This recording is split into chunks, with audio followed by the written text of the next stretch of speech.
इस्ताक साहब, macro level पर ये सारे इंडिकेटर्स तो हमें बड़े स्ट्रेंथन होते और आगे की तरफ जाते एक अपवर्ड ट्रेंड नज़र आ रहा है, लेकिन इसका ट्रिकल डाउन इफेक्ट हमें अभी भी वो नज़र नहीं आ रहा है जो 4.8% या 9% या 5% पे ही महंगाई पहुंच चुकी है, अगर बहुत नीचे आ चुकी है। लेकिन कीमतें कितना ऊपर जा चुकी हैं, अगर परसेंटेज वाइज आप देखें, अगर कोई 100 रुपये की चीज़ 300 रुपये की हो गई तो वो 5% के हिसाब से भी बढ़ेगी, तो उस पर 15 रुपये वैसे ही इजाफा होगा जो कि 100 रुपये की होते हुए 15% के हिसाब से इजाफे के बराबर है। तो वो वाली चीज़ भी एक हमें नज़र में रखनी होगी ज़रा। देखिए, सबसे बड़ी चीज ये होती है कि एकदम से तो कोई चीज नहीं होगी कि 4.9 पे अगर आ गया इन्फ्लेशन तो हर चीज हमारी आधी हो गई।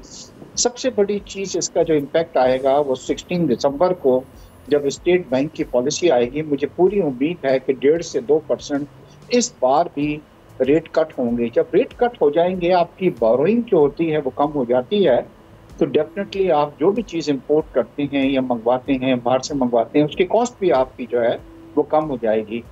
यहाँ पे मैं अपने ताजरी हजरात को भी ये कहता हूँ कि देखिए कि ज़रा सी कोई चीज़ में अगर इजाफा होता है, इन्फ्लेशन ऊपर जाता है, तो वो फौरन प्राइसेस को बढ़ा देते हैं। मगर अगर हम पेट्रोल के प्राइसेस कम होते हैं तो उसके बाद वो उसका इम्पैक्ट नहीं देते, पास ऑन नहीं करते बिल्कुल पब्लिक को, तो थोड़ा सा हमें भी ख्याल करना चाहिए कि ताजरों को।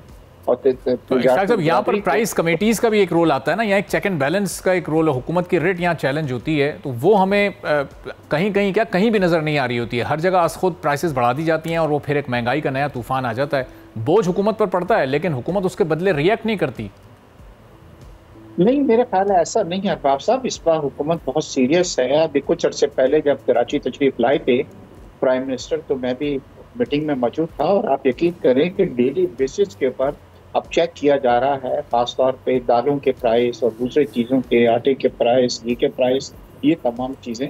एक वक्त के अंदर इंटरनेशनल मार्केट के अंदर भी चीज़ों में बड़ी तेज़ी आ गई थी, बट अब वो सब के सब अब उसमें भी कमी वाक़ई हो रही है। तो मुझे पूरी उम्मीद है इंशाल्लाह कि रिफ्लेक्ट करेगा और ट्रिकल डाउन भी इसका इफेक्ट आएगा। और आप देखेंगे आने वाले दिनों में हुकूमत जो है वो बहुत ज़्यादा मेहनत कर रही है। और हम देखिए उस बुरे वक्त से निकल आए हैं कि लास्ट ईयर जब आप मुझसे बात कर रहे थे तो हम बात कर रहे थे कि पाकिस्तान डिफॉल्ट की तरफ जा रहा है, और अब देखिए हम माशाल्लाह $14 बिलियन के ऊपर हम यहाँ पे बैठे हुए हैं, और इसके अंदर इजाफा भी हो रहा है इसके अंदर। तो अच्छी पॉजिटिव चीज़। अच्छा, एक चीज़ मैं आपको जरूर बतलाऊं कि कुछ दिनों पहले हमारी शुगर बहुत ज्यादा स्मगल हो रही थी अफगानिस्तान में। अब इश्तियाक साहब को हम करते हैं ताकि आपकी आवाज़ सही तौर पर नाज़रीन तक जा सके और पॉइंट ऑफ व्यू आपका मुकम्मल हो सके। बड़ी अहम इस वक्त इश्तियाक साहब। जी इश्तियाक साहब, आपको आवाज़ आ रही है?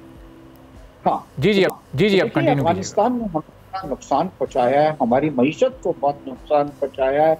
एक मिसाल मैंने आपको दी कि किस तरीके से डॉलर्स को ये ओपन मार्केट से $88 बिलियन को उठा के ले जाते थे, जिस प्राइस पे मिलते पे ले जाते।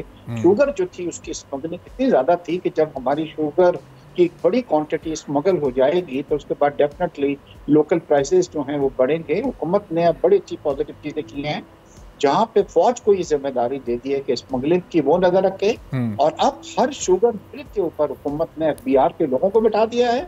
और FBI के लोगों को कौन मॉनिटर कर रहा है जी? IB के लोग भी मॉनिटर कर रहे हैं कि वहाँ पे स्मगलिंग और इस तरह की चीजें जो हैं वो नहीं हो। तो मुझे पूरी उम्मीद है कि इंशाल्लाह इस चीज के असरात आएंगे। सब्सक्राइब करें और बेल दबाएं ताकि कोई खबर रह न जाए।